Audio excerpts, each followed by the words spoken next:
Assalamualaikum warahmatullahi wabarakatuh. Kembali lagi di Cantisho Channel. Di video kali ini ada Scoopy dengan keluhan ketika menghidupkan motornya itu langsung gondang ya guys. Terlihat dari putaran rodanya di putaran stasioner itu kencang seperti itu. Ini kemungkinan ada terjadi masalah di bagian kampas gandanya, ya. Untuk mengetahui kondisinya, kita buka-buka dulu. Tetap stay tune di Cantisho Channel. Mantap. Nah, sebelum dibuka-buka, saya coba hidupkan sekali lagi untuk mengetahui detail dari kondisi motornya ya guys. Nah, ini sangat terlihat ya, ketika di stasioner awal itu biasanya rodanya memang berputar, namun tidak sebegitu cepatnya ya. Kalau berputar secepat itu, ketika standar tengahnya diturunkan itu pasti motornya akan lari. Ketika dimatikan mesinnya, terdengar bunyi cedak gitu, itu terjadi masalah di bagian CVT-nya. Mari kita buka-buka dulu.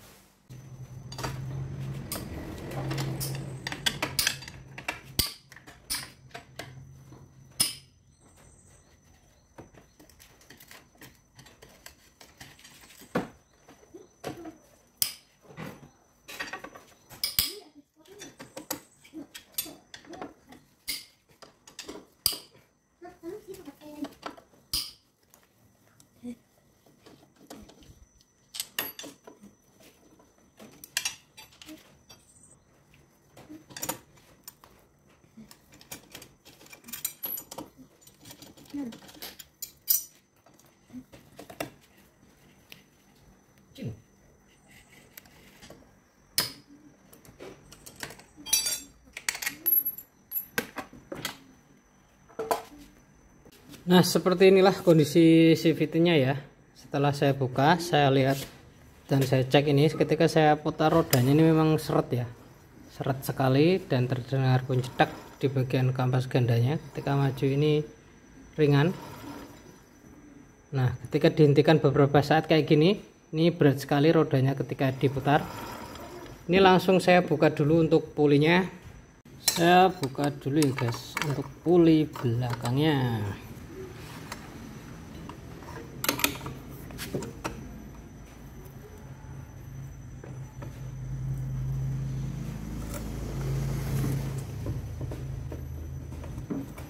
Berat sekali.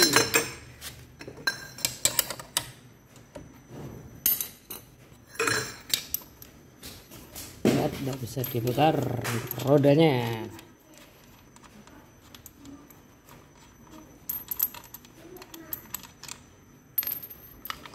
Nah, inilah penyebabnya ya guys. Setelah saya buka puli belakangnya, ini ternyata memang benar sesuai prediksi saya. Teras siring kampas gandanya ini lepas ya guys. Padahal ini yang original loh. Sebentar saya. Nah, ini untuk kampas gandanya mengalami lepas. Ini mau saya cek dulu, saya buka-buka dulu.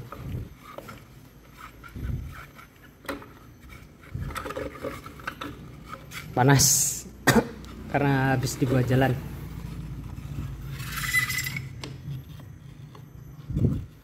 Sini kering ya, kalau kebocoran sih nggak ada. Namun di sini saya lihat ini untuk kampas gandanya lepas ya guys, yang di bagian sini teras siring di sirinya ini lepas. Inilah yang menyebabkan motor itu langsung berputar di stasioner. Meskipun putaran mesinnya itu dikecilkan stasionernya, roda itu akan tetap berputar karena ini terlepas tadi ya, sehingga mengganjal mangkoknya begini, terus akan lari. Beruntung ini langsung ditangani, kalau tidak ini akan membuat mangkoknya loncengnya ini mengalami kausan. Nah, ini langsung saya tangani aja, langsung saya buka-buka. Nah, ini untuk kampas gandanya mau saya buka dulu ya guys. Dipukul seperti ini, diinjak dengan kaki. Awas, hati-hati kalau sudah longgar seperti ini, sambil ditahan ya, karena ini ada pernya. Nanti kalau nggak ditahan bisa mencelat ke muka kita dan raspiro nih resikonya rekoso.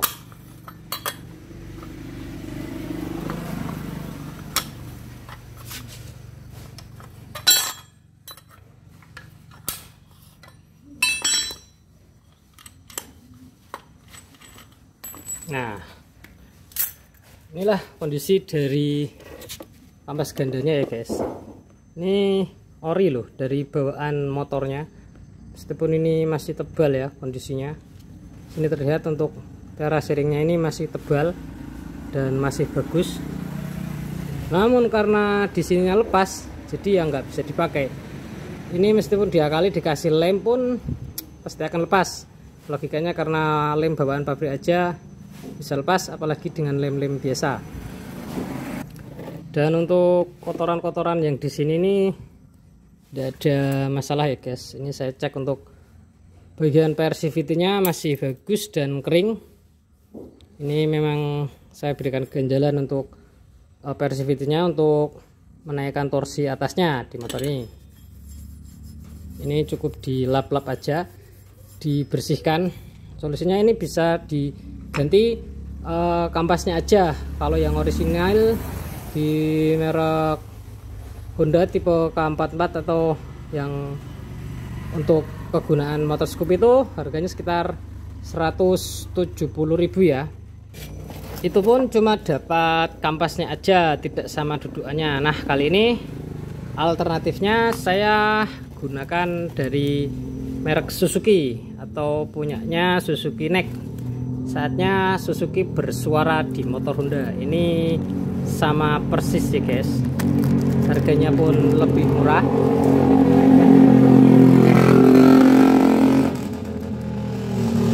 Coba dulu kok suara motor ya, padahal lo nggak kenceng motornya.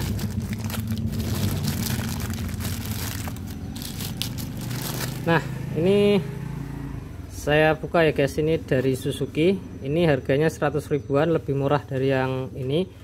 Sudah dapat lengkap satu set sama dudukannya. Kalau dudukan dari pabrikan itu kan pasti span ya, tidak gojak, tidak menimbulkan bunyi, tidak ada PR di pemasangannya, tinggal langsung pasang aja PNP. Ini bisa dipakai ya untuk motor Honda tipe 110 cc atau yang mangkok kampas gandanya atau loncengnya itu yang kecil tuh bisa, untuk Vario, untuk Beat tuh bisa. Ini sama persis ya guys untuk teras sharingnya, namun di merek Suzuki itu lebih lebar, dan untuk posisi penempatan di dalamnya sini dia lebih cenderung dekat ke pernya ya, jadi ini membuat angkatannya lebih enak. Coba dipasang ya guys.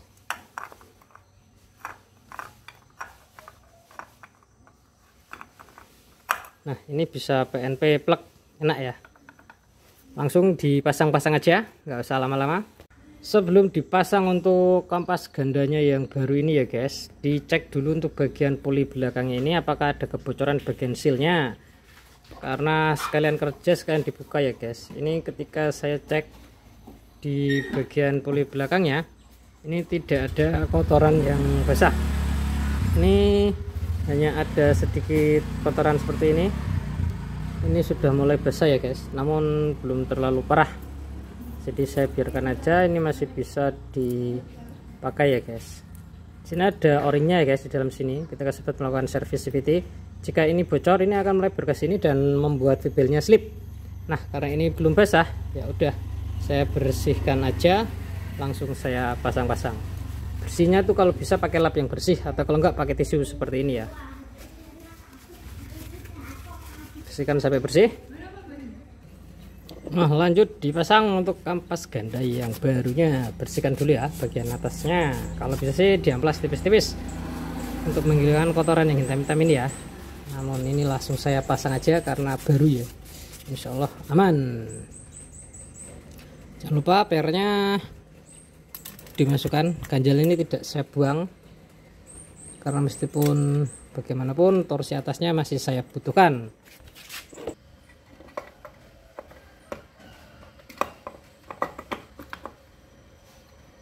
Tahan pakai kaki ya guys, biar nggak mencelat ke muka.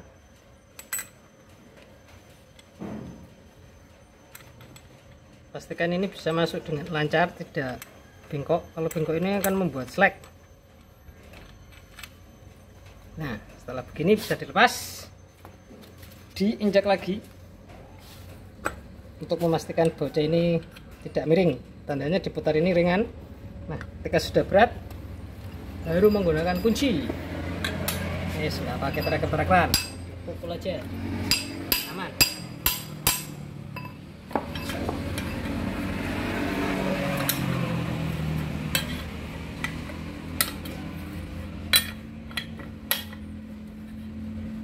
Nah, ketika sudah berat menggunakan tangan, pakai kunci. Momennya adalah 50 Nm, 20, 40, 40, 50. Dah. Ini ya guys, kalian bongkar-bongkarkan. Saya mau cek dulu untuk bagian CVT-nya atau part-part lainnya. Siapa tahu ada masalah, saya lakukan pengecekan sekalian ya guys. Sini saya cek untuk roda belakangnya tanpa dipasangkan puli ini lancar dan halus untuk suaranya. Jadi tandanya rak-rak yang di dalam sini masih bagus ya, dan kering, tidak ada kebocoran sil. Kalian melakukan pengecekan puli belakangnya guys.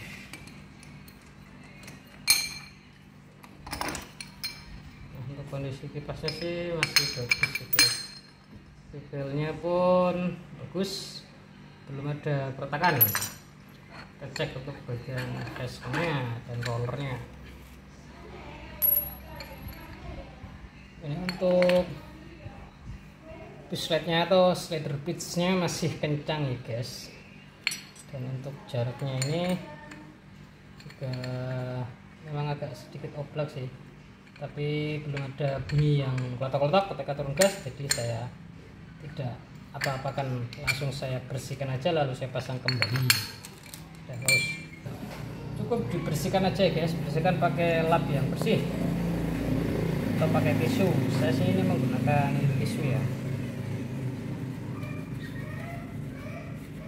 Bersihkan di alur dari rumah rollernya ini dari kotoran, karena ini bisa membuat rollernya tidak muter. Nah, kalau roller tidak muter itu nanti bisa peyang-peyang.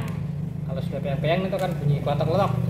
Ini ya, meskipun rollernya ini sudah jelek banget, namun ini bunder kenter ya. Ini tanda ketika melakukan service CVT dengan baik dan benar dan rutin, meskipun rollernya ini sudah aus, namun tetap bundernya ini bulat sekali ya. Bersihkan dengan kain yang bersih, jangan sampai ada minyak yang menempel, karena di bagian sini nih sangat dilarang diberikan grease ataupun minyak. Bersihkan pula bagian skomnya ini, busnya,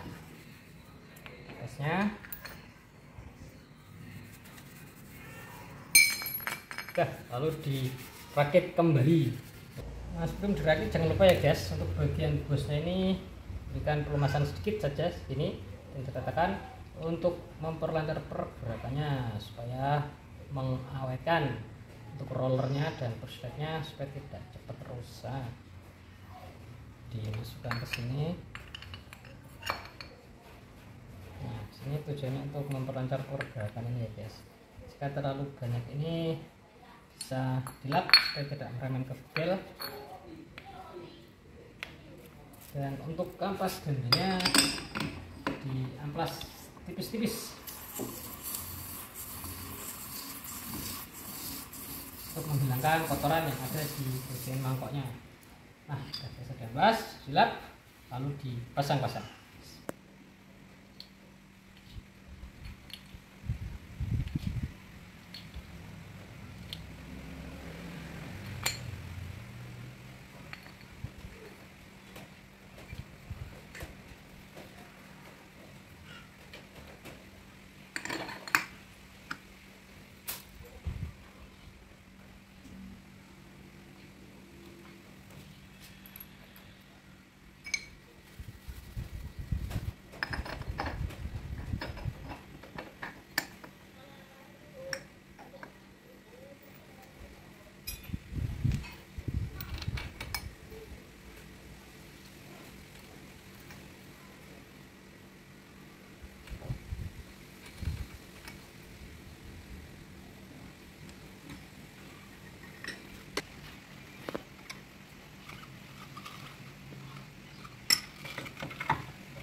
Nah, ini setelah saya pasangkan dengan kampas ganda yang baru, ketika diputar rodanya ke belakang ini pun ringan ya guys, dan suaranya halus.